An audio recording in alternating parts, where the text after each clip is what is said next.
Civil services. इस video में हम देखेंगे प्रतियोगिता दर्पण सितंबर की 2016 की ये मैगजीन है और इसमें जो न्यूज़ कवर्ड है वो जून जुलाई की न्यूज़ कवर्ड है और ये हिंदी मीडियम की ये अजू अजेंद्र राठौर जी के नोट्स हैं जो कि यूपीपीएससी टारगेट ग्रुप में अपने नोट्स पोस्ट करते हैं, तो आप उससे उस ग्रुप से जाके डायरेक्ट डाउनलोड कर सकते हैं।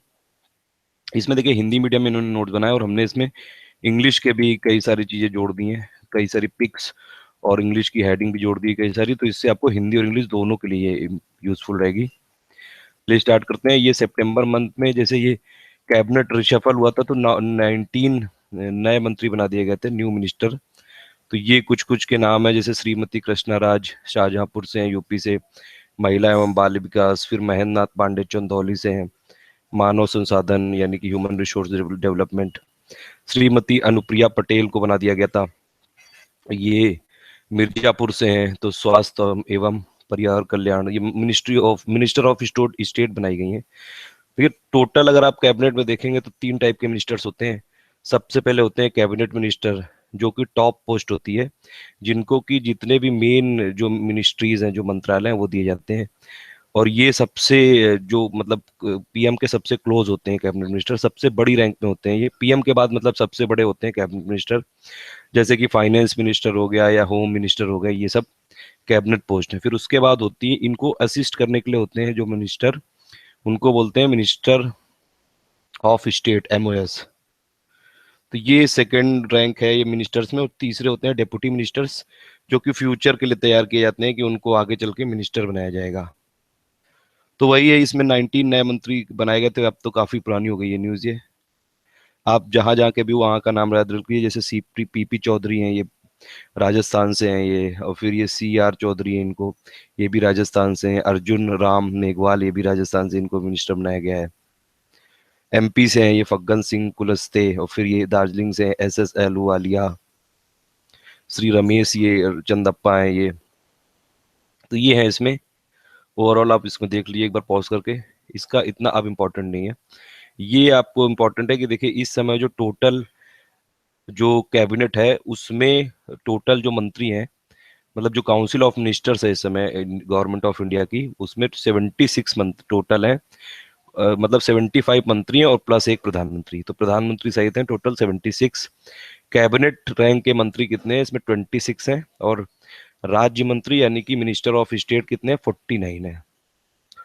तो ये आप याद रखिए। और देखिए एक 91st कॉन्स्टिट्यूशनल अमेंडमेंट हुआ था, यानी कि 91वां संविधान संशोधन। उसमें जो काउंसिल ऑफ मिनिस्टर्स हैं उनकी जो मैक्सिमम नंबर है उसको लिमिट कर दिया गया था, यानी कि जितने भी लोकसभा के जो मेंबर्स होते हैं उसमें से सिर्फ 15% लोगों को मिनिस्टर बनाया जा सकता है। देखिए पहले क्या होता था, कोलिशन पॉलिटिक्स होती थी, एक पार्टी मेजोरिटी में आके सरकार नहीं बना पाती थी।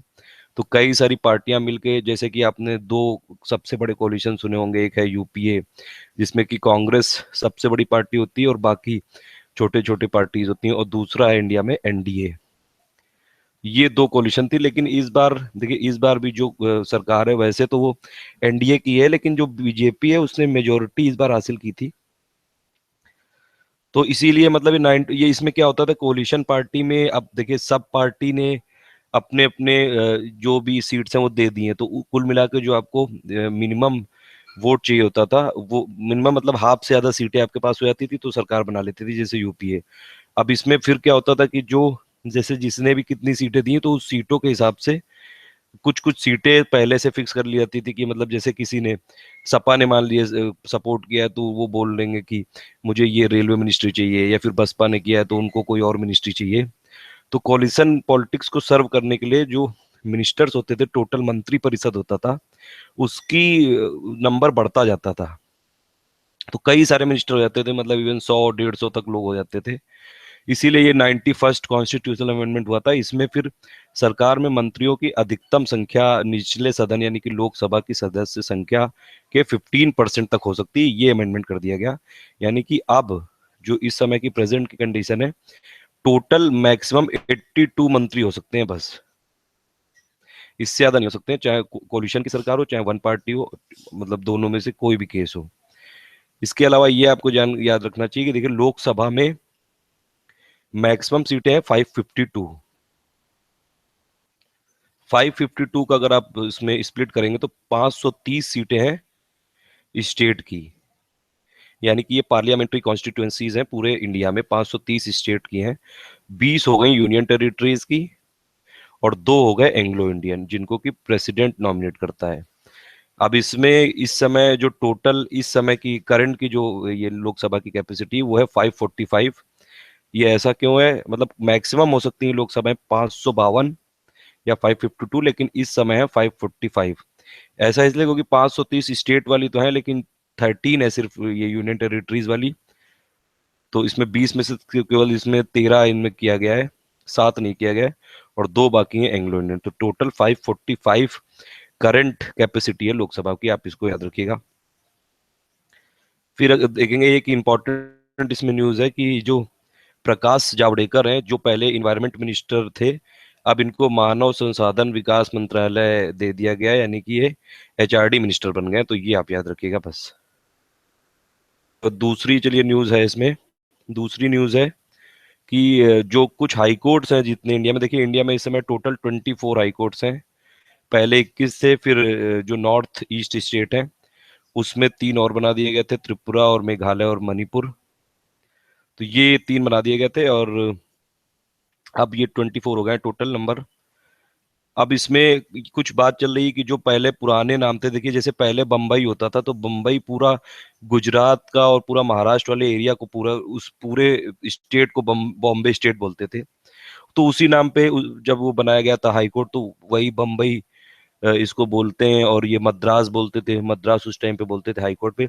तो अभी एक विधेयक लाया गया था, यानी कि ऑर्डिनेंस लाया गया था, वही लिखा हुआ है इसमें देखिए, cabinet approves introduction of the high courts alteration of name bill 2016। मतलब इसमें एक ऑर्डिनेंस लाया गया है कि अब इनका नाम बदल दिया जाएगा, जो करंट नाम है उस हिसाब से इनका नाम रखा जाएगा।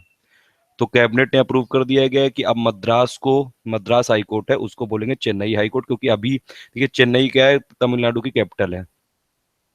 मद्रास तो अब कुछ है ही नहीं, मतलब मद्रास उस टाइम पे होता था, बड़े बड़े जो स्टेट होते थे, मद्रास एक प्रिंसली स्टेट था, तो उसी हिसाब से उस टाइम के नाम थे। तो प्रेजेंट जो ओल्ड नाम थे उनको बदल के नए जो यूज में नाम है उनको कर दिया जाएगा। तो मद्रास बन जाएगा चेन्नई, और बॉम्बे ये बन जाएगा मुंबई, क्योंकि अब मुंबई बोलते हैं इसको। और केलकटा का भी है कुछ कुछ इसमें, केलकटा को कोलकाता बना देंगे, लेकिन अभी 2 के लिए तो एकदम फिक्स है, 2 के लिए ये, क्योंकि कलकत्ता के लिए अभी फाइनली कलकत्ता सरकार से भी बात चल रही है, ये मतलब वेस्ट बंगाल की। 2 के लिए आप नाम याद रखिएगा, बॉम्बे से हो जाएगा मुंबई और मद्रास से हो जाएगा चेन्नई। तीसरी न्यूज थी कि अरुणाचल प्रदेश में जो ये हुआ था, तीसरी ये अरुणाचल प्रदेश में क्या हुआ था कि ये गवर्नमेंट टॉपल हो गई थी। जो बीजेपी के कुछ ये वहाँ के एमएलए थे, उन्होंने कांग्रेस जो बैक्ड सरकार थी उसको टॉपल कर दिया था। तो उसी लिए फिर सर्वोच्च न्यायालय का फैसला आया था, यानी कि सुप्रीम कोर्ट का एक डिसीजन आया था, तो उन्होंने कांग्रेस सरकार को बहाल कर दिया या रीइंस्टेट कर दिया। तो इसमें देखिए SC quashes Arunachal Pradesh, Arunachal governor's order and restores Tuki, यानी कि नबाम तुकी जो गवर्नमेंट थी उसको रीस्टोर कर दिया या रीइंस्टेट कर दिया। And shown the door to the BJP propped rebel Congress government of Kalikho Pul. देखिए इसमें ये होता कि देख कोई भी गवर्नमेंट हो, चाहे वो बीजेपी की हो चाहे वो कांग्रेस की हो, जब भी कोई सेंटर में गवर्नमेंट आती है तो वो ये कोशिश करती है कि जो बाकी स्टेट में गवर्नमेंट है वो उन्हीं की पार्टी की हो जाए। जैसे कांग्रेस के टाइम पे भी यही होता था कि जब कांग्रेस की गवर्नमेंट बनती थी तो जितने भी बीजेपी के गवर्नमेंट थी, जैसे स्टेट में जो गवर्नमेंट होती थी बीजेपी की, तो उसके या तो गवर्नर को वहां पे चेंज कर दिया जाता, कांग्रेस का ही कुछ कोई पुरानी पार्टी का मेंबर उसी को बना दिया जाता था। तो वही बीजेपी, और इवन जो कई सारे स्टेट है उनकी गवर्नमेंट को टॉपल करने के लिए या गिराने के लिए भी कुछ कुछ प्रयास सेंट्रल गवर्नमेंट की तरफ से चलते रहते थे। उसीलिए फिर कई सारे आपने देखा होगा कमीशन भी बनाए गए थे सेंटर और स्टेट के रिलेशन की, ये सेंटर और स्टेट रिलेशंस को जो और ज्यादा स्ट्रेंथन करने के लिए, गवर्नर्स को चेंज करने के लिए, जो गाइडलाइंस चेंज होती हैं उनको करने के लिए। तो ये सब है, जैसे सरकारिया कमीशन बनाया गया था, तो ये सब आप याद रखिए। इस समय जो प्रेजेंट चीफ मिनिस्टर हैं अरुणाचल प्रदेश के, वो है पेमा खांडू। और इनके बारे में एक और स्पेशल फैक्ट है कि ये पूरे इंडिया में किसी स्टेट के सबसे यंगेस्ट चीफ मिनिस्टर हैं। तो ये आप याद रखिएगा। लेकिन अगर आप पूरे इंडिया में यूनियन टेरिटरीज को भी इंक्लूड कर लेंगे, मतलब 29 स्टेट और 7 यूनियन टेरिटरीज को भी कर लेंगे, तो जो रिकॉर्ड है वो सबसे कम उम्र में मुख्यमंत्री बनने का श्रेय है हसन फारूक मरिकर को प्राप्त है, जो कि 29 ईयर्स की एज में पुडुचेरी से बने थे 1967 में। तो ओवरऑल जो यंगेस्ट चीफ मिनिस्टर हैं वो हैं एमओ हसन फारूक मरिकार। ये 29 ईयर्स में बन गए थे, 29 साल में बन गए थे पुडुचेरी से। पुडुचेरी के ये बन गए थे चीफ मिनिस्टर, और ये कांग्रेस के थे, और ये 1967 में बने थे 29 साल की उम्र में। और फिर अगर आप लेकिन पूरे स्टेट देखेंगे पूरे इंडिया में, तो जो पूरे स्टेट में अगर देखिए 29 स्टेट में देखेंगे तो सबसे यंगेस्ट प्राइम ये चीफ मिनिस्टर हैं पेमा खांडू। और फोर्थ न्यूज है कि जुलाई 2016 में तेजस विमान को भारतीय वायुसेना में की इंडियन एयरफोर्स में कर लिया गया। तो देखिए तेजस विमान की जो ये स्कीम है या परियोजना है, इसकी अगस्त दो ये 1983 में चालू की गई थी। इसका वजन है 12 टन और 13.2 मीटर इसकी लेंथ है। स्वदेश निर्मित है यानी इंडिजिनस है ये, और ये रिप्लेस करेगा मिग 21 को। तो तेजस को, तेजस जो फाइटर प्लेन है अब उसको इंडक्ट कर लिया गया है। ये देखिए Tejas has been developed for Indian air force and the navy, और इसको डेवलप किया है दो ये एजेंसीज ने, कि पहली है कि एरोनॉटिकल डेवलपमेंट एजेंसी, और दूसरी है हिंदुस्तान एरोनॉटिकल्स लिमिटेड यानी कि एचएएल। दोनों बेंगलुरु बेस्ड हैं, और इन दोनों ने मिलकर तेजस को डेवलप किया है। किसके लिए डेवलप किया है? ये इंडियन एयरफोर्स के लिए और इंडियन नेवी के लिए। ऐसे है। फिर पांचवी न्यूज है आईएनएस विराट को नौसेना से हटाने की प्रोसेस चालू हो गई है। यानी कि देखिए अभी तक इंडिया में एयरक्राफ्ट कैरियर, दो एयरक्राफ्ट कैरियर थे इंडिया में जो वर्किंग कंडीशन में है। प्रोजेक्ट तो और भी चल रहे हैं। वर्किंग कंडीशन में था एक आईएनएस विक्रमादित्य। आईएनएस का फुल फॉर्म होता है इंडियन नेवी शिप, और वो आईएनएस विराट को अब हटा दिया जाएगा क्योंकि ये काफी पुराना हो चुका है। और आईएनएस विराट को 12 मई 1987 को नेवी में शामिल किया गया था, और ये ब्रिटेन से खरीदा गया था। तो ये आप याद रखिएगा आईएनएस विराट। ये क्वेश्चन पूछा जा सकता है कि कौन सा अभी कुछ आपको नाम दे दिए जाएंगे और कौन सा ये से खरीदा गया था। इंडियन नेवी में था, ये एयरक्राफ्ट कैरियर था। इसकी अंतिम यात्रा थी मुंबई से कोच्चि, और इसका एक और नाम है एचएमएस हर्म्स। तो इस समय फाइनली इंडियन नेवी में सिर्फ एक ये एयरक्राफ्ट कैरियर, या फिर हिंदी में जिसको बोलते हैं विमान वाहक युद्धपोत, बचेगा। तो इस समय ये जो आईएनएस विक्रमादित्य है सिर्फ एक एयरक्राफ्ट कैरियर बचेगा, और ये आईएनएस विराट को हटा दिया गया है। एयरक्राफ्ट कैरियर को हिंदी में बोलते हैं विमान वाहक युद्धपोत। पांच न्यूज। अब ये सिक्स न्यूज है, ये बहुत इंपॉर्टेंट है, इसको एकदम आप रट लीजिए, याद कर लीजिए। ये एग्जाम में आने भी लगी और आएगी भी। देखिए जो वर्ल्ड हेरिटेज साइट होती है उसको यूनेस्को रिकॉग्नाइज करता है। अभी तक टोटल इंडिया में जो वर्ल्ड हेरिटेज साइट थी वो थी 32, और इंक्लूड कर ली गई तो फाइनल हो गई 35। अब ये जो साइट्स होती हैं, ये हेरिटेज साइट्स, इसकी तीन कैटेगरी होती हैं। या तो ये कल्चरल होंगी, या फिर सांस्कृतिक मतलब, और या फिर ये नेचुरल होंगी यानी कि प्राकृतिक, और या फिर ये मिक्स्ड होंगी। तो इसमें से जो तीन नई जो साइट इंक्लूड की गई उन तीनों के नाम आप याद रख लीजिए।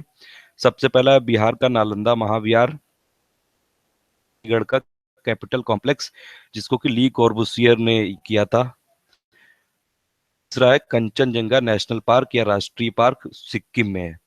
दो कल्चरल जो कल्चरल वाली लिस्ट है उसमें इंक्लूड की गई है, और एक मिक्स्ड लिस्ट में इंक्लूड की गई है। मिक्स्ड वाली है कंचनजंगा नेशनल पार्क। इंडिया में टोटल कितनी साइट्स हो गई यूनेस्को रिकॉग्नाइज जो वर्ल्ड हेरिटेज साइट है वो हो गई 35। उसमें से सांस्कृतिक यानी कि कल्चरल कितनी है? 27 है। और प्राकृतिक यानी कि नेचुरल कितनी है? 7 है। और एक मिक्स्ड है वो है नेशनल पार्क। टोटल 165 देश हैं उसमें UNESCO recognised world heritage sites हैं, यानी कि जो विरासत हैं वो 165 देश हैं और 1052 यानी कि 1052 प्लेसेस हैं। तो और एडिशनल मैंने इंफॉर्मेशन इंक्लूड कर दिया आपके लिए कि इंडिया की जो पहली दो हेरिटेज साइट्स थी उनको 7th session of the world heritage में जो 1983 में हुआ था उसमें इंक्लूड किया गया था। दो सबसे पहली जो वर्ल्ड हेरिटेज साइट है आगरा फोर्ट और अजंता केव्स। क्या वॉइस नहीं आ रही है? देखिए, अगर इसमें वॉइस नहीं आ रही है अभी, अगर कई बार इसमें यूट्यूब की प्रॉब्लम होती है, तो आप इसको वीडियो को जब ये पब्लिश हो जाए तो उसके 1 घंटे के अंदर इसमें सुन लीजिएगा, तब ये ठीक हो जाएगी जितने भी इश्यूज हैं। अभी मैं इसको पहले नेशनल वाला कंप्लीट कर देता हूँ, फिर मैं एक बार चेक करता हूँ, नहीं तो फिर मैं रिकॉर्ड करके डाल दूंगा इसमें। नेशनल बता रहा था आपको कि इंडिया की जो पहली दो वर्ल्ड हेरिटेज साइट है, सबसे पहली दो हैं, वो सेवेंथ सेशन जो कि वर्ल्ड हेरिटेज का हुआ था 1983 में, उसमें इंक्लूड की गई थी, आगरा फोर्ट और अजंता केव्स। वॉइस ब्रेक हो रही है। चलिए फिर मैं इसको रिकॉर्ड करके डालता हूँ।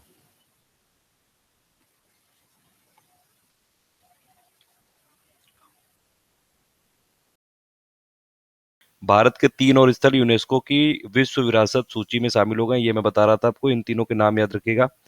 सबसे पहला है बिहार का नालंदा महाविहार, दूसरा है चंडीगढ़ का कैपिटल कॉम्प्लेक्स, तीसरा है कंचनजंगा नेशनल पार्क जो कि सिक्किम में है। 3 कैटेगरी होती है जिसमें वर्ल्ड हेरिटेज साइट को इंक्लूड करते हैं, एक होती है कल्चरल, दूसरी नेचुरल और तीसरी मिक्स्ड। तो कंचनजंगा सिर्फ मिक्स्ड है। और इंडिया में टोटल अब हो गए हैं जो हेरिटेज साइट्स हैं, वो हो गई हैं 35। उसमें से 27 है कल्चरल, 7 है नेचुरल और एक है मिक्स्ड। ये कुछ एडिशनल इन्फॉर्मेशन मैंने इंक्लूड की थी कि इंडिया के पहली दो साइट्स जो वर्ल्ड हेरिटेज थी वो सेवेंथ सेशन में इंक्लूड की गई थी 1983 में जो हुआ था वर्ल्ड हेरिटेज का। और पहली दो साइट्स थी आगरा फोर्ट और अजंता केव्स। और ये 3 नई साइट्स, ये archaeological site of Nalanda Mahavihara, Nalanda university जो कि नालंदा बिहार में है, नालंदा बिहार में है। दूसरी है कैपिटल बिल्डिंग कॉम्प्लेक्स, ये आर्किटेक्चरल वर्क है ली कॉर्बूसियर का, चंडीगढ़ में। और तीसरी कंचनजंगा नेशनल पार्क सिक्किम में है। ये 3 नई साइट्स इंक्लूड की गई हैं। तीनों को आप याद रखिएगा नाम, 2 कल्चरल हैं, नालंदा यूनिवर्सिटी और चंडीगढ़ का कैपिटल कॉम्प्लेक्स, और एक है मिक्स्ड, वो है कंचनजंगा। 7 न्यूज है कि MRSAM यानी कि medium range surface to air missile को लॉन्च, ये मतलब सक्सेसफुली ये किया गया है इसमें। देखिए बरक, जो बराक मोबाइल, ये बराक मिसाइल है, बराक 8 है ये। देखिए पहले ये लॉन्ग रेंज थी, अभी ये मीडियम रेंज में भी इसको इसके सक्सेसफुल टेस्ट कर लिए गए हैं। एक बात इसमें जाननी सबसे जरूरी कि जो बराक वाली सीरीज है ये मिसाइल की, ये इंडिया प्लस इजराइल के कोऑपरेशन से बनी। ये क्वेश्चन कई बार आता है कि बराक इंडिया प्लस इजराइल के कोऑपरेशन से बनी है, तो इंडिया ने इजराइल के सहयोग से ये मिसाइल को डेवलप किया है। और ये जो मीडियम रेंज है ये इसी का ये 8 संस्करण है, तो ये आप इसको याद रखिएगा। 8th है कि इंटर स्टेट काउंसिल यानी कि अंतरराज्यीय परिषद, आर्टिकल 263 में इंडियन कॉन्स्टिट्यूशन के ये है इंटर स्टेट काउंसिल, और इसकी 11वीं बैठक हुई थी नई दिल्ली में, 10 साल बाद ये बैठक हुई है। और इसको बनाया गया था, ये सरकारिया कमेटी जो थी उसकी रिकमेंडेशन पे। देखिए सरकारिया कमीशन जो बनाया गया था वो सेंटर और स्टेट के रिलेशन को और ज़्यादा स्ट्रेंथन करने के लिए बनाया गया था। तो बेसिक उसका उद्देश्य यही था, केंद्र और राज्य के संबंधों को मजबूत बनाना। तो ये इंटर स्टेट काउंसिल में यही होता है कि ये आर्टिकल 263 के तहत है ये इंटर स्टेट काउंसिल, तो ये आप याद रखिए। कुछ इंपॉर्टेंट आर्टिकल आपको याद रखने चाहिए, उसमें से आर्टिकल 263 भी है। इसमें स्टेट, इंटर स्टेट काउंसिल में स्टेट और ये सेंटर मिलके आगे जो भी कई सारे प्लान है या डेवलपमेंटल वर्क है उस पर डिस्कस करते हैं ये।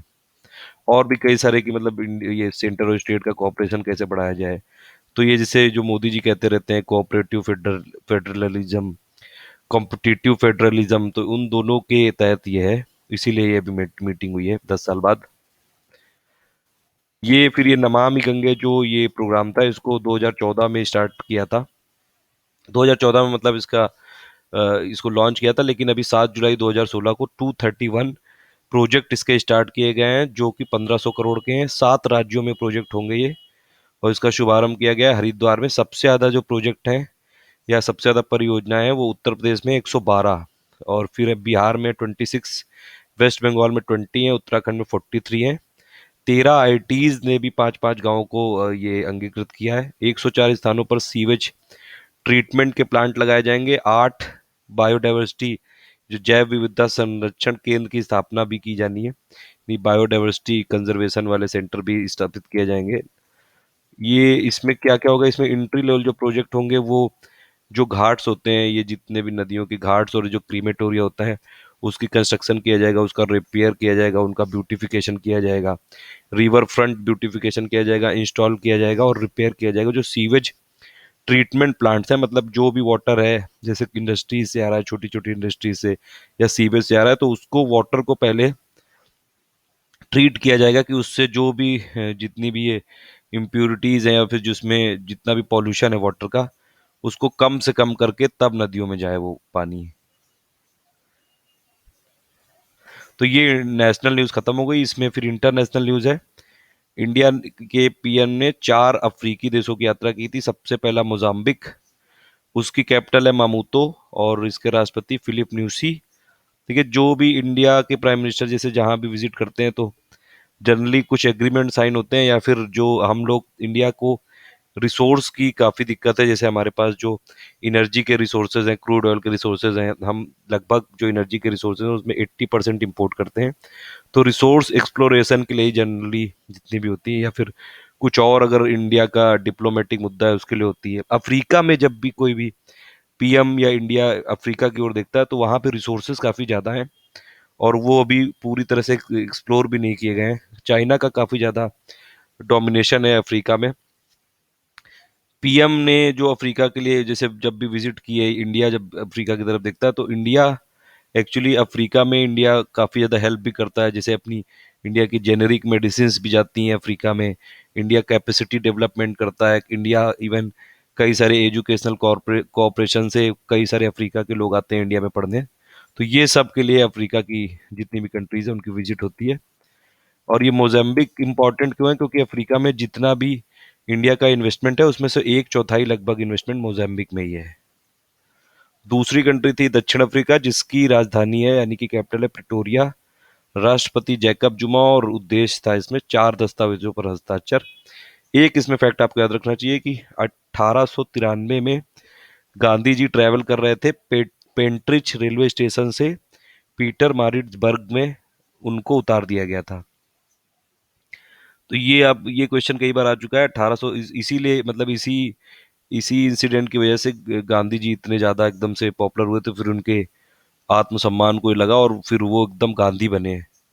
लोग मतलब कई जगह ऐसा लिखा हुआ है कि इस ये नहीं होता तो गांधी ऐसे गांधी नहीं होते।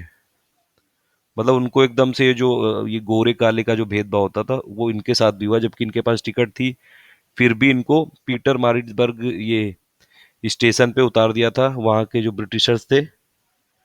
तो ये आप याद रखिएगा। और प्रधानमंत्री मोदी ने भी एक ट्रेन में बोर्ड किया था और वही यात्रा की थी पेंट्रिच रेलवे स्टेशन से, जो कि डरबन में है, और ये पीटर मारिट्सबर्ग तक, in the memory of 1893 incident in which Mahatma Gandhi was thrown. तो ये दोनों स्टेशन के नाम याद रखिएगा। पीटर मारिट्सबर्ग का तो जरूर याद रखिएगा, क्योंकि इसी स्टेशन पे गांधी जी को उतारा गया था। तीसरी कंट्री है तंजानिया, दार ए सलाम जिसकी राजधानी है। राष्ट्रपति जॉन पॉम्बे जोसेफ मागुफली, और उद्देश्य वही 5 एग्रीमेंट थे। यहाँ पे तंजानिया में पीएम ने वहाँ का जो ट्रेडिशनल ड्रम था वो बजाया था, ट्रेडिशनल वाद्य यंत्र बजाया था, ड्रम। फोर्थ है कंट्री कीनिया, जिसकी कैपिटल है नैरोबी, उसके राष्ट्रपति हैं उहुरु केन्याता, और उद्देश्य वही 7 एग्रीमेंट्स, कुछ ये आर्ट एंड कल्चर से, एजुकेशन से रिलेटेड, यही सब जितने भी देखिए एग्रीमेंट्स आपको याद करने की कोई जरूरत नहीं है, ऐसे एग्रीमेंट नहीं पूछे जाएंगे। एक कुछ कुछ इंपॉर्टेंट चीजें आप जरूर याद रखिएगा, जैसे मैंने अभी बता दी कि अफ्रीका में कैपेसिटी डेवलप करते हैं इंडिया वाले, कई सारे जो वहाँ के डिसीजेस के लिए, एड्स के लिए इंडिया की तरफ से जो जेनेरिक मेडिसिन होती हैं वो जाती हैं अफ्रीका को। अफ्रीका में टेली मेडिसिन, मतलब अफ्रीका को डेवलप करने के लिए इंडिया काफ़ी ज़्यादा यूज़ करता है, काफ़ी ज़्यादा हेल्प करता है, कई सारी लाइन ऑफ क्रेडिट भी देता है, ग्रांट भी देता रहता है। देखिए ये सब जितनी भी कंट्रीज है अफ्रीका में, देखिए अफ्रीका ऐसा कॉन्टिनेंट है जहाँ पे मैक्सिमम नंबर ऑफ कंट्रीज हैं, यहाँ पे 54 कंट्रीज हैं। ये क्वेश्चन याद रखिएगा कि सबसे ज़्यादा कंट्रीज किस कॉन्टिनेंट में, वो है अफ्रीका में। और अफ्रीका सेकंड लार्जेस्ट कॉन्टिनेंट है। और अफ्रीका में जितना भी ये इंडिया करता है तो वो इसीलिए करता है, जैसे इंडिया को कई सारी ज़रूरतें हैं कि इंडिया को यूएनएससी की परमानेंट मेंबरशिप चाहिए। तो जब वोटिंग होगी तो छोटे छोटे कंट्रीज हमारे साथ होने चाहिए। तो वो वही सॉफ्ट पावर को डेवलप करने के लिए पीएम ये सब विजिट करते रहते हैं इसमें। दूसरी इंटरनेशनल न्यूज है कि ब्रिटिश की नई प्रधानमंत्री थेरेसा मे बन गई हैं।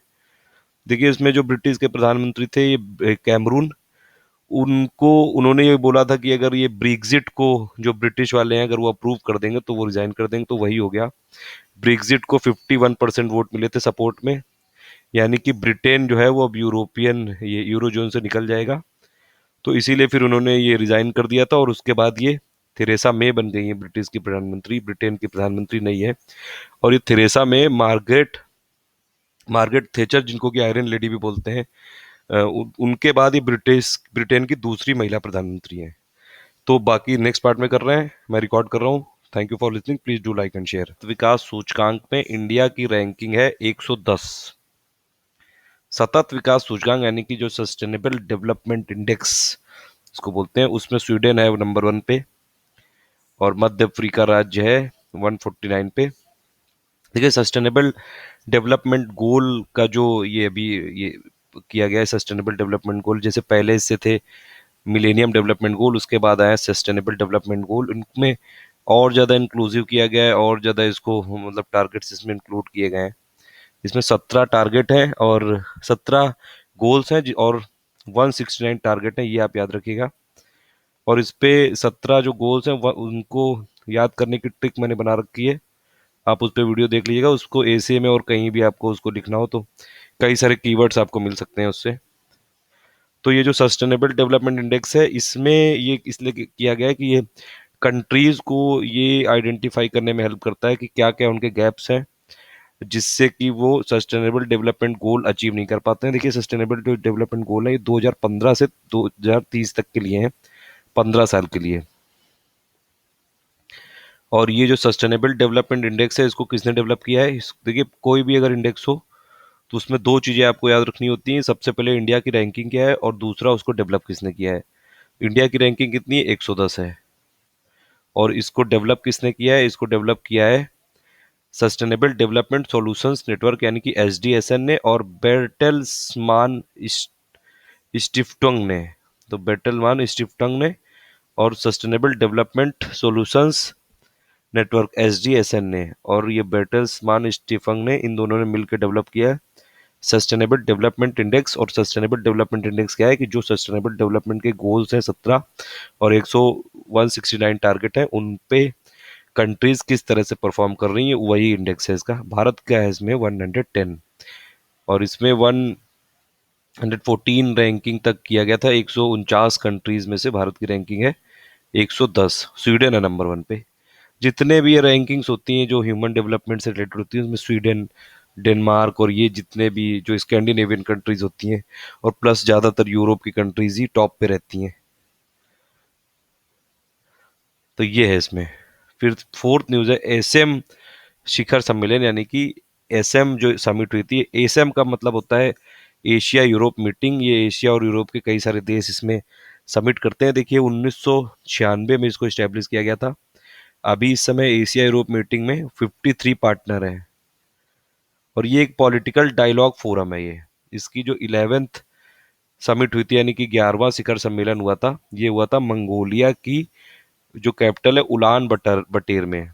तो उलान बटेर में हुआ था ये एसएम का 11th समिट। और इसकी थीम क्या थी, एसएम के 20 वर्ष यानी कि एसएम के 20 वर्ष और भविष्य में संपर्क के जरिए साझेदारी। तो ये इसकी थीम थी असेम की। असेम मतलब एशिया यूरोप मीटिंग। एशिया और यूरोप के टोटल इसमें देखिए 51 देशों के प्रतिनिधि हैं और प्लस एक यूरोपियन यूनियन है और प्लस आसियान है। आसियान में 10 देश हैं तो टोटल 53 इसके पार्टनर हैं। आसियान में 10 देशों की ट्रिक मैंने आपको बताई थी, BPL TV MIMCS, BPL TV mimics. अगर आप रेगुलर फॉलो करते हैं तो आप इसके नाम बताइए और इसी बहाने अपना रिवीजन भी कर लीजिए। जितने भी इंटरनेशनल ऑर्गेनाइजेशंस हैं इनके जनरली मेंबर्स के नाम आपको याद रखने चाहिए और उसके लिए मैंने कई सारे वीडियोस बनाए ट्रिक पे, तो ये आप याद रखिएगा। और भारत में इसका प्रतिनिधित्व किया था हामिद अंसारी ने एसएम मीटिंग में।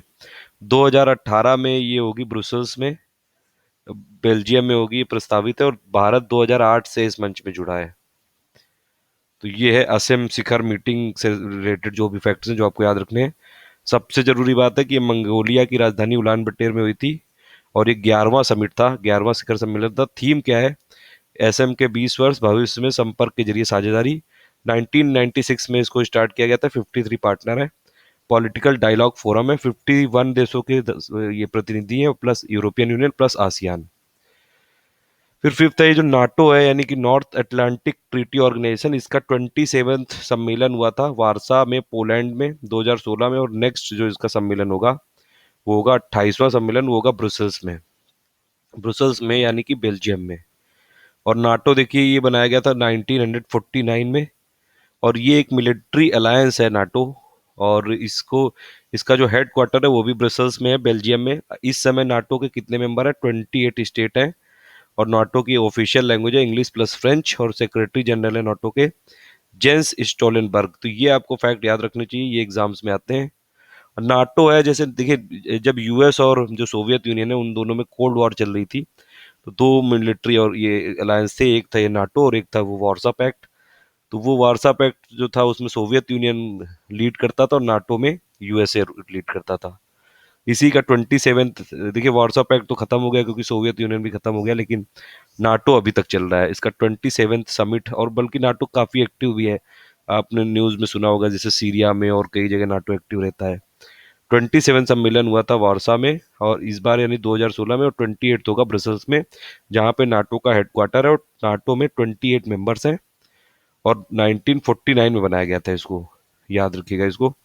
फिर दक्षिण चीन सागर यानी कि साउथ चाइना सी में फिलीपाइंस के पक्ष में फैसला दिया है अंतरराष्ट्रीय न्यायालय ने। देखिए साउथ चाइना सी में क्या है कि जितना भी बड़ा साउथ चाइना सी है ऐसे है पूरा, तो चाइना ने क्या किया है, चाइना ने एक पूरी 9 डैश लाइन बना रखी है। 9 डैश लाइन, आप याद रखिएगा, 9 डैश लाइन।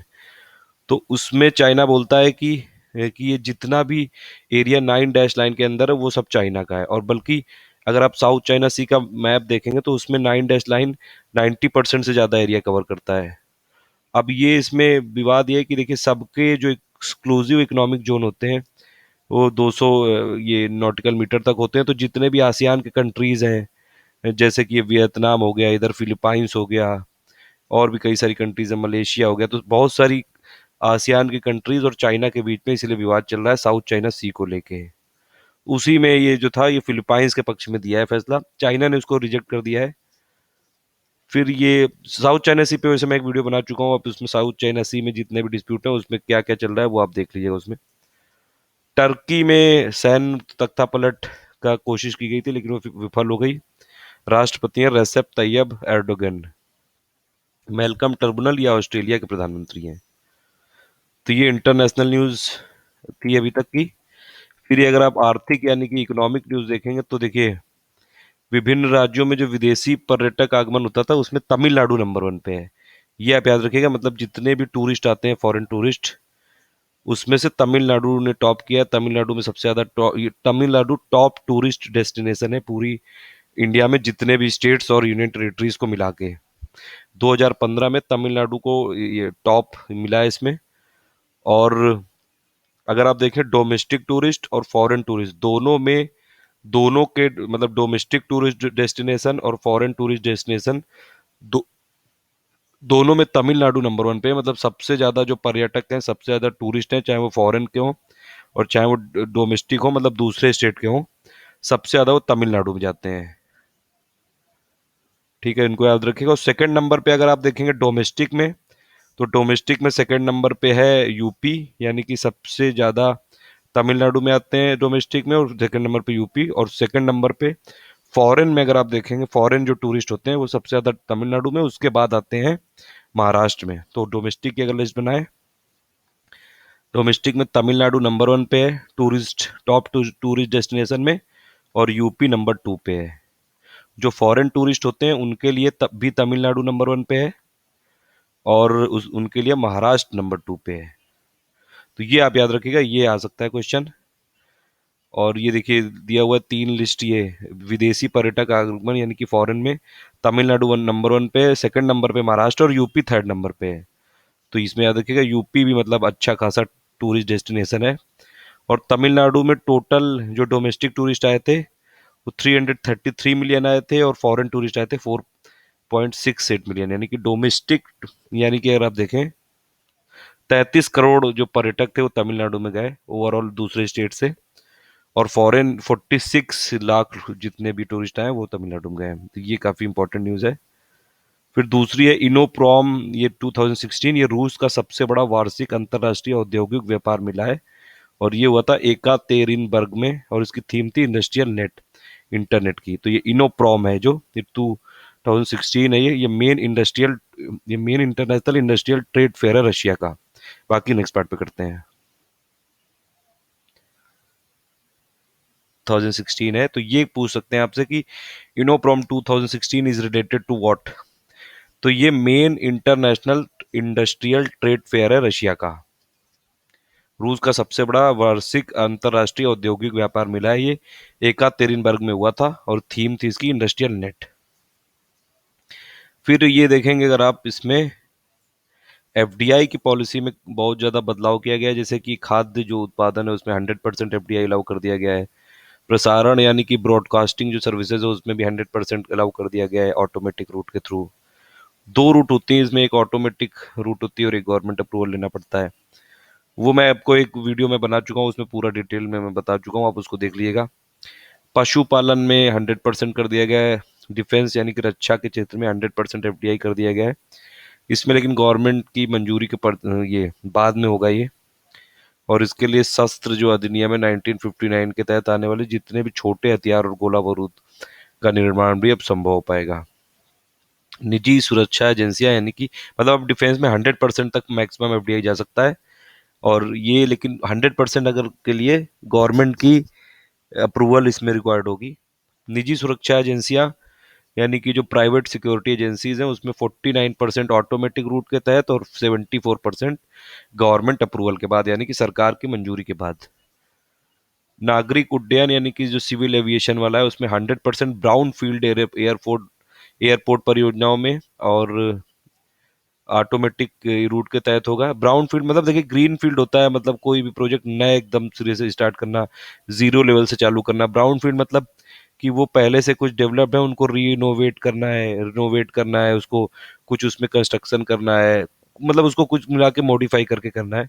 तो ऐसी जितने भी ब्राउन फील्ड, ये जो ब्राउन फील्ड है एयरपोर्ट परियोजना है, मतलब पहले से है लेकिन उसकी इंफ्रास्ट्रक्चर वहाँ पे पूरा डेवलप नहीं है, तो उनके लिए 100% एफडीआई आ सकता है ऑटोमेटिक रूट के तहत।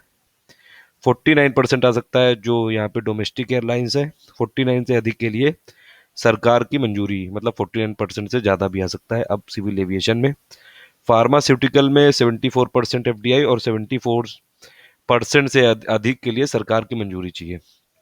एफडीआई दो रूट के तहत आता है, एक ऑटोमेटिक अप्रूवल होता है और एक में गवर्नमेंट का अप्रूवल चाहिए होता है। वो मैं वीडियो बना चुका हूँ कि कैसे कैसे क्या क्या रूट होती है और कौन कौन मिनिस्ट्री इसमें इन्वॉल्व होती है, वो आप उस वीडियो को देख लीजिएगा। फिर ये एक न्यूज़ है कि देखिए जो गवर्नमेंट को कई ये जितनी भी पीएसयूज हैं यानी कि पब्लिक सेक्टर बैंक्स हैं उनको बहुत लॉस हुआ था, जैसे बहुत ज़्यादा एनपीए बढ़ गया था, तो उसी की कैपिटल को मतलब कैपिटल को सपोर्ट करने के लिए जो बेसल 3 नॉर्म्स आने वाले हैं उनके हिसाब से जितनी भी इंडिया में बैंक्स हैं उनकी कैपिटल को लाने के लिए और कैपिटल ग्रोथ को बूस्ट करने के लिए ये सरकार ने इसमें पैसे दिए हैं अभी। 22,915 करोड़ रुपए दिए हैं। 13 बैंकों को दी गई, सबसे ज्यादा मिली है एसबीआई को, तो आप इसको याद रखिएगा। सेकंड नंबर पे जो बैंक है वो है इंडियन ओवरसीज बैंक आईओबी, और लोवेस्ट मिला है इलाहाबाद बैंक को 44 करोड़। देखिए तो ये वही इंग्लिश में लिखा हुआ है कि in a bid to boost credit growth, तो क्रेडिट ग्रोथ को बूस्ट करने के लिए इंडियन इकोनॉमी में centre has announced a sum of 22,915 crore for recapitalisation of 13 public sector banks. तो रिकैपिटलाइजेशन के लिए जैसे एक इंद्रधनुष स्कीम भी आई थी और भी कई सारे चीजें इसमें बैंकिंग में होती रहती हैं। जो इंद्रधनुष स्कीम थी, देखिए दो इंद्रधनुष है, एक स्कीम है वो बैंकिंग के रिकैपिटलाइजेशन से रिलेटेड है और एक इंद्रधनुष है वो जो प्रोग्राम है वो इम्यूनाइजेशन के लिए है, वो सॉरी वो जो वैक्सीनेशन के लिए जो प्रोग्राम है वो है। तो ये इसीलिए ये मतलब पीएसयूज को और ज़्यादा स्ट्रांग बनाने के लिए और इनकी कैपिटल को इसमें करने के लिए, कैपिटल ग्रोथ को बूस्ट करने के लिए गवर्नमेंट ये गवर्नमेंट पैसा लगाती रहती है इसमें, तो वही अभी दिया हुआ है। करीबन 1 लाख करोड़ चाहिए बेसल 3 नॉर्म्स को फुलफिल करने के लिए। तो उसमें कुछ फंड दिया था 2014-15 में, फिर 2015-16 में, इस बार के फाइनेंशियल ईयर में 30,000 करोड़ देना था। 22,000 करोड़, 22,915 करोड़ दे दिया है। एसबीआई को सबसे ज्यादा एलोकेट किया गया, क्योंकि एसबीआई पूरे इंडिया की सबसे बड़ी ब्रांच है और बैंक है। और अभी एसबीआई और एसोसिएट्स का जब मर्जर हो जाएगा तो पूरे एसबीआई ग्लोबल लेवल पे आ जाएगी। ग्लोबल लेवल पे 50, टॉप 50 में आ जाएगी एसबीआई। सेकंड नंबर पे दिया गया है आईओबी को, इनको भी याद रखिएगा। और थर्ड नंबर पे पंजाब नेशनल बैंक को। फिर इकोनॉमिक नेक्स्ट न्यूज है, फॉर्च्यून 500 की जो लिस्ट होती है 2016 में नंबर 1 पे है फॉर्च्यून 500 में वॉलमार्ट। यूएस की है, वो रिटेल से रिलेटेड है ये कंपनी। वॉलमार्ट की कई सारी चेन है, आप ये देखा होगा, इसमें वॉलमार्ट है, जैसे यहाँ पे इंडिया में रिलायंस है, इंडिया में भी कई जगह वॉलमार्ट अभी स्टार्ट हुई है। सेकंड नंबर पे पूरे वर्ल्ड में है जो जो फॉर्च्यून 500 में है। फॉर्च्यून 500 में जो पूरे वर्ल्ड की टॉप परफॉर्मर्स कंपनी होती है उनको इंक्लूड किया जाता है। नंबर 1 पे है ये वॉलमार्ट रिटेल की। सेकंड है चाइना की state grid corporation of China.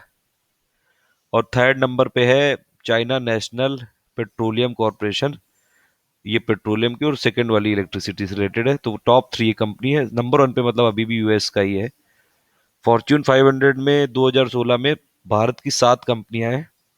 161 place पे है इंडियन ऑयल कॉरपोरेशन आईओसी, यानी कि भारतीय तेल निगम। 215 नंबर पे रिलायंस इंडस्ट्रीज लिमिटेड।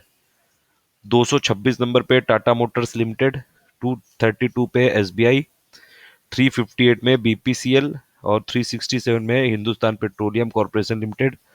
423 पे राजेश एक्सपोर्ट्स है। ओएनजीसी अब बाहर हो गई टॉप 500 जो फॉर्च्यून की लिस्ट में। तो मतलब ज्यादातर इंडिया से भी जो भी कंपनी है ऑयल कंपनीज हैं, जैसे आईओसी आप देख लिया, आईओसी, बीपीसीएल, एचपीसीएल और आरआईएल, रिलायंस इंडस्ट्रीज, 7 में से 4 तो ऑयल से रिलेटेड ही हैं।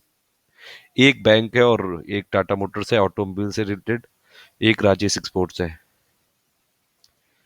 फिर ये एक न्यूज थी कि एक ग्राम विद्यालय है जो ये माइक्रो फाइनेंस इंस्टीट्यूशन है तमिलनाडु का, इसको आईडीएफसी ने एक्वायर कर लिया है, यानी कि अधिग्रहण कर लिया है। और ये पहला अवसर है जब किसी माइक्रो फाइनेंस संस्थान यानी कि माइक्रो फाइनेंस इंस्टीट्यूशन का अधिग्रहण किसी बैंक द्वारा किया गया था। देखिए जो अभी 2014 में ये जो बैंकिंग लाइसेंस दिए गए थे 2014-15 में, एक था आईडीएफसी और दूसरा था बंधन। तो आईडीएफसी बैंक ने 1 अक्टूबर 2015 से काम करना शुरू कर दिया है और बंधन ने 23 अगस्त 2015 से कामकाज शुरू कर दिया है। और आईडीएफसी ने ये ग्राम विद्यालय जो तमिलनाडु का माइक्रो फाइनेंस इंस्टीट्यूशन है, यानी कि माइक्रो फाइनेंस संस्था, उसको एक्वायर कर लिया है, उसका अधिग्रहण कर लिया है। माइक्रो फाइनेंस क्या होता है? माइक्रो फाइनेंस मतलब जैसे जो बड़ी बैंक है या फिर जो बड़ी कंपनियां हैं वो अगर लोन देती है किसी को 1 लाख रुपए या 2 लाख रुपए चाहिए, माइक्रो ये लोग सर्व करते हैं एकदम गरीब लोगों को, बीपीएल फैमिलीज को, जो ठेले वाले होते हैं या फिर और भी बहुत सारे जो गरीब लोग होते हैं। किसी को 10 रुपए चाहिए सब्जी वाले को, या ऐसे मतलब 100 रुपए चाहिए, 200 रुपए चाहिए, तो ये इस टाइप के फाइनेंस देते हैं, इसलिए इनको बोलते हैं माइक्रो फाइनेंस। फिर गोल्ड बॉन्ड स्कीम का चौथा चरण संपन्न हो गया और ये किसी भी वित्तीय वर्ष में न्यूनतम 1 ग्राम या फिर मतलब मैक्सिमम 500 ग्राम तक आप इसमें गोल्ड का इन्वेस्टमेंट कर सकते हो, और मिनिमम 1 ग्राम।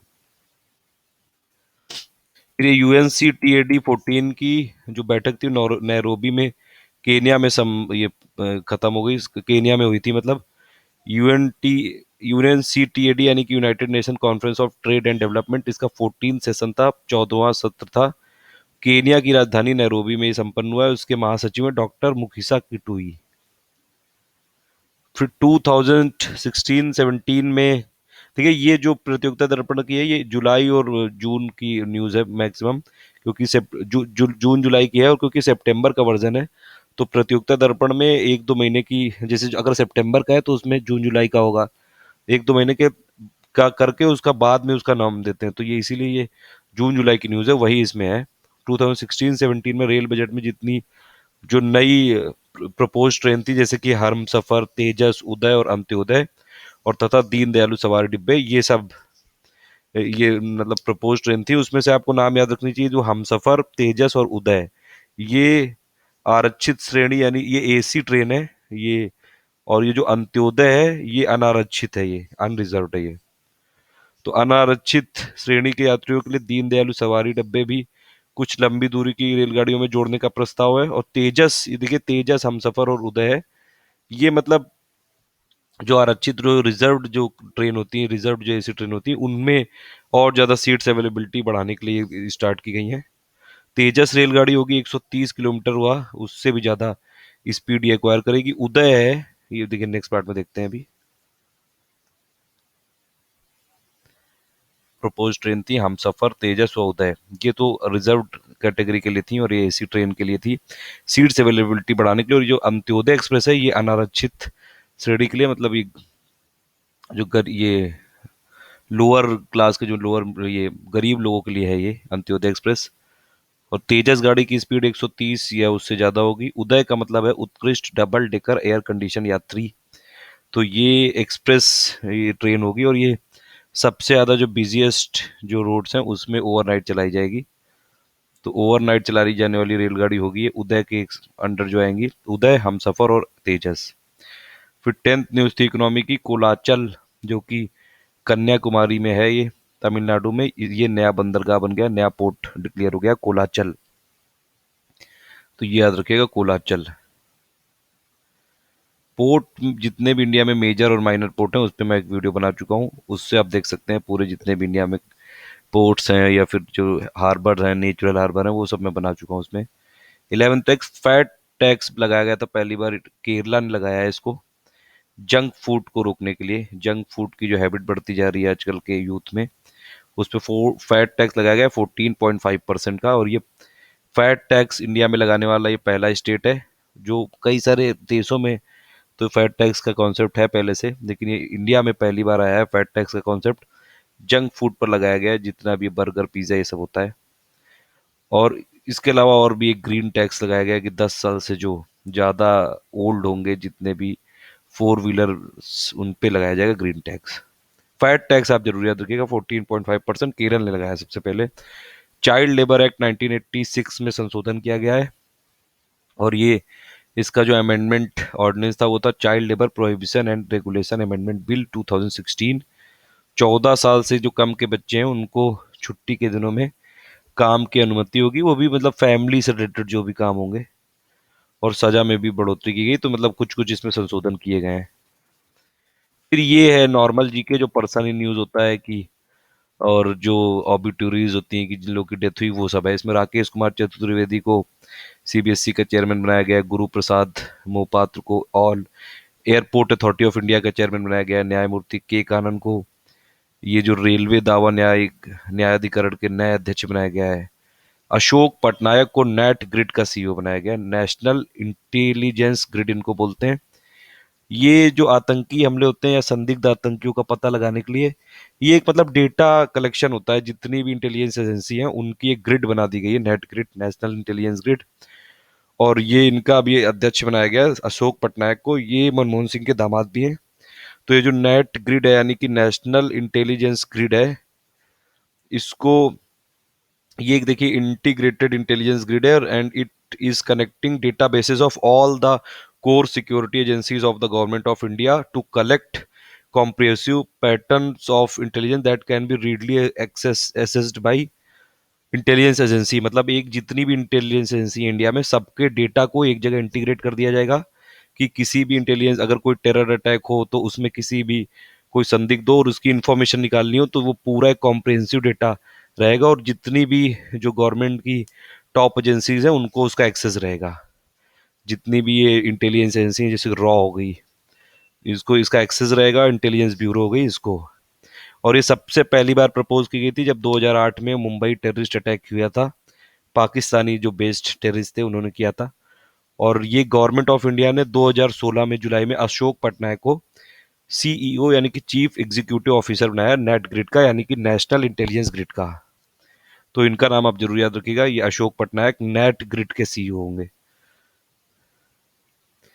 फिर उत्पल वोरा है, इनको ऑयल इंडिया लिमिटेड का सीएमडी बनाया गया है। फिर ये मैग्सेसे पुरस्कार, जिसको एशिया का नोबेल भी बोलते हैं, ये इंडिया में मिला है दो लोगों को, टी ए कृष्णा जो कर्नाटक से है, ये म्यूजिक से रिलेटेड है, कर्नाटिक सिंगर है, TM कृष्णा इनका नाम है, चेन्नई से है ये। और दूसरे हैं ये जो बेजवाड़ा विल्सन, ये भी कर्नाटक के हैं। और ये महिला ढोने की प्रथा के खिलाफ संघर्ष करने वाला आंदोलन चलाने के लिए इनको मिला है। देखिए, TM कृष्णा को, जो म्यूजिक के हैं, ये कर्नाटिक सिंगर है, इनको एमर्जेंट लीडरशिप कैटेगरी में मिला है। और बेजवाड़ा विल्सन को कम्युनिटी लीडरशिप की कैटेगरी में मिला है। तो बेजवाड़ा जो विल्सन है एक रिनोन्ड कैंपेनर है अगेंस्ट मैनुअल स्कैवेंजिंग, जिसको कि हिंदी में बोलते हैं मैला ढोने की प्रथा। और ये TM कृष्णा ये कर्नाटिक सिंगर है। फिर रोहित खंडेलवाल, ये मिस्टर वर्ल्ड बन गए 2016 के, ये भी आपको याद रखना चाहिए। पहली बार कोई एशियन है जिसने मिस्टर वर्ल्ड का टाइटल जीता है। तो रोहित खंडेलवाल ने हिस्ट्री क्रिएट कर दी। Rohit Khandelwal has made history as the first Asian man to win the title of Mister World. 9th संस्करण था ये, और ब्रिटेन में साउथ पोर्ट में आयोजित हुआ था। इस प्रतियोगिता के इतिहास में पहला अवसर है जब भारत के किसी प्रतियोगी ने जीता, मतलब इवन इंडिया नहीं, पूरे एशिया में ये पहले हैं ऐसे बंदे जिन्होंने मिस्टर वर्ल्ड का टाइटल जीता। रोहित खंडेलवाल नाम है। निधन यानी कि ओबिट्यूरीज, मुबारक बेगम का ये गीतकार थे, नीलाभ अश्क का साहित्य, पंडित लच्छू महाराज ये तबला वादक थे, बनारस घराना के थे ये। इनका ओरिजिनल नेम था लक्ष्मी नारायण सिंह। तो पंडित लच्छू महाराज, जो आप याद रखिएगा, तबला वादक, बनारस घराना, और ये इनका मूल नाम था लक्ष्मी नारायण सिंह। महाश्वेता देवी ये साहित्य से, SH राजा चित्रकार। फिर ये स्पोर्ट्स रिलेटेड न्यूज है।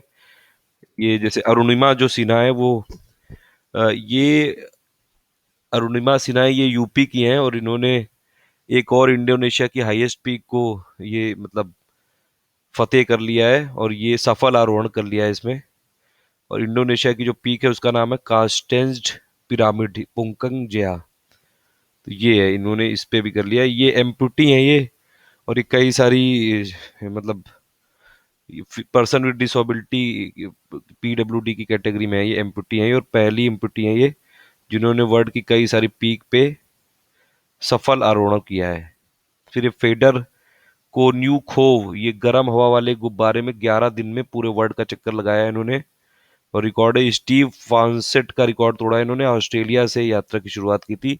तो फेडर कोन्यूखोव ये रशिया के हैं। देखिए, Russian adventurer Fedor Konyukhov has broken the record for the fastest round the world flight in a hot air balloon. तो इनका नाम याद रखिए, फेडर कोन्यूखोव रशिया के हैं। इन्होंने गर्म हवा यानी कि हॉट एयर बैलून में पूरे वर्ल्ड का ट्रैवल किया और रिकॉर्ड तोड़ा है इन्होंने। स्टीव फॉन्सेट का, ऑस्ट्रेलिया से इन्होंने अपने ट्रैवल का स्टार्टिंग की थी। ऑपरेशन संकट मोचन, ये दक्षिण सुदान में जो भारतीय नागरिक फंसे थे उनको निकाला गया। इसका इनको लीड किया है VK सिंह ने, और 2C-17 एयरक्राफ्ट का यूज किया गया था इसमें। ऑपरेशन राहत, यमन में भारतीयों को निकाला गया था, उसको बोलते हैं। और फिर जो भी सिविल वॉर जैसे चल रहा था यमन में, उसमें निकाला गया था, ऑपरेशन राहत बोलते हैं उसको। फिर ये इंडियन एयरफोर्स का एक विमान AN-32 ये लापता हो गया था 22 जुलाई 2016 को। इनका नाम याद रखिएगा, ये आ सकता है AN-32, इंडियन एयरफोर्स का ये जो ये है ये विमान। और ये डिसअपियर्ड हो गया था 22 जुलाई को। और ये चेन्नई व पोर्ट ब्लेयर के बीच में बे ऑफ बंगाल यानी कि बंगाल की खाड़ी में ये कहीं डिसअपियर हुआ है।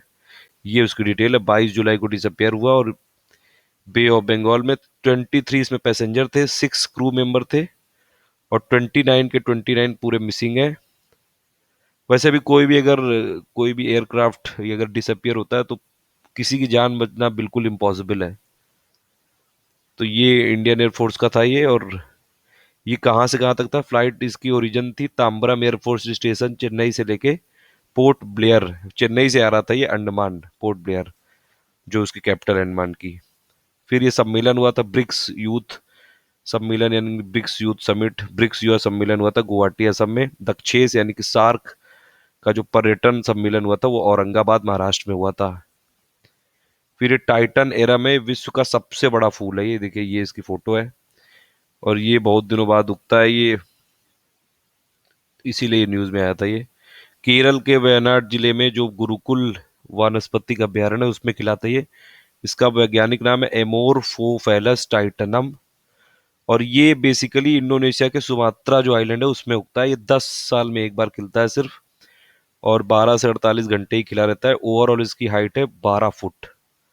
तो titan arum is the world's largest flower, blooms in the Kerala after 9 years. Amorphophallus titanium or titanarum is more commonly known as corpus flower because of its pungent smell. इसमें बहुत pungent smell आती है, similar to जो rotten flesh, मतलब सड़े हुए मांस की खुशबू आती है, इसलिए इसको बोलते हैं कॉप्स फ्लावर। 2 मीटर का है ये। टाइटन एरम है, ये वर्ल्ड का लार्जेस्ट फ्लावर है और ये केरला में खिला है 9 साल के बाद। ये 10 साल में एक बार खिलता है और इसका जो साइंटिफिक नेम है वो है अमॉर्फोफेलस, एमॉर्फोफेलस टाइटेनियम या फिर टाइटेनियम टाइटन एरम। इसको बोलते हैं कॉप्स फ्लावर बिकॉज इससे बहुत ज़्यादा पंजेंट स्मेल आती है, सिमिलर टू रॉटन फ्लेश, सड़े हुए मांस की इससे बदबू आती है। 2 मीटर लंबा होता है लगभग ये, और 12 से 48 घंटे खिला रहता है। ये देखिए इसकी पिक है, केरला में ये हुआ है, केरला में खिला है, वायनाड जिले के गुरुकुल वानस्पतिक अभ्यारण्य में खिला है ये। एमार्फोफेलस टाइटेनियम नाम है इसका साइंटिफिक, और टाइटन एरम इसको बोलते हैं। विश्व का सबसे बड़ा फूल है ये।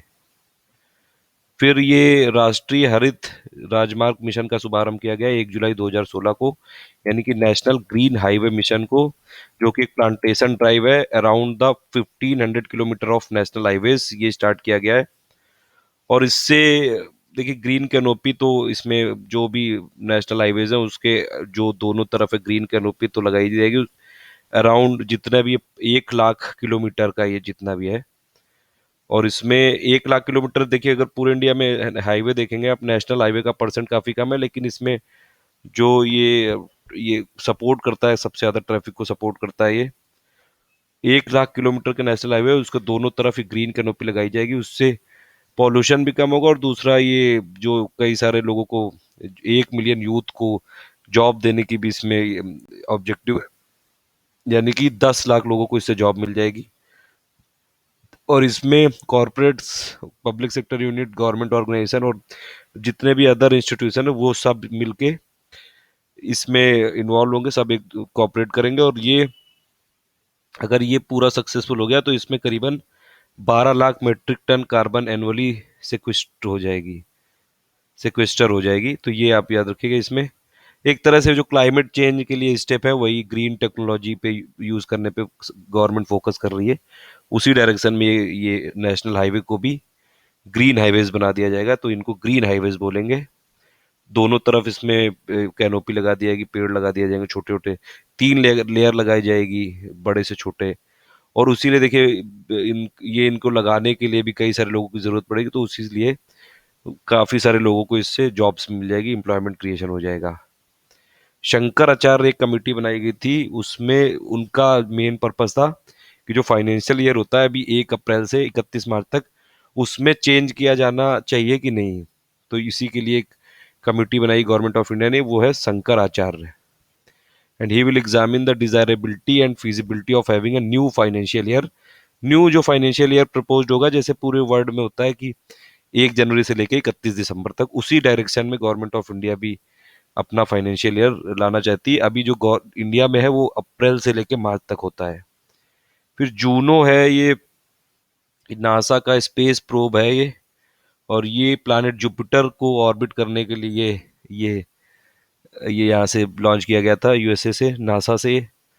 और ये इसको बिल्ड किया है लॉकहीड मार्टिन ने, और ये ऑपरेट करता है कौन, नासा की जेट प्रोपल्सन लेबोरेटरी। 5 साल बाद बृहस्पति यानी कि जुपिटर की कक्षा में पहुंच गया है, प्रवेश कर लिया है इसने। तो ये है इसमें जूनो किससे रिलेटेड है, ये है जुपिटर का ऑर्बिटिंग सैटेलाइट है, ये स्पेस प्रोब है which will orbit the planet Jupiter या फिर बृहस्पति। AG-600 है, ये विश्व का सबसे बड़ा एम्फीबियस प्लेन है ये। देखिए ये पानी में भी चल सकता है और हवा में भी उड़ सकता है, तो ये समुद्र में भी चलने के साथ साथ हवा में भी उड़ने में सक्षम है ये। चाइना ने इसको मैन्युफैक्चर किया है, चाइना ने। इसका नाम है पूरा AVIC AG-600। It is also known as TA-600 and it is the largest amphibious flying boat. Amphibious का मतलब होता है 2 मोड में, हवा में और पानी में, दोनों में। ये बोट है और ये हवा में भी उड़ सकती है। It is being designed and built in China by the aviation industry corporation of China. तो ये याद रखिएगा, AG-600 विमान है या फिर बोट है, ये पूरे वर्ल्ड का सबसे बड़ा एम्फीबियस प्लेन है। फिर अमिताभ घोष है,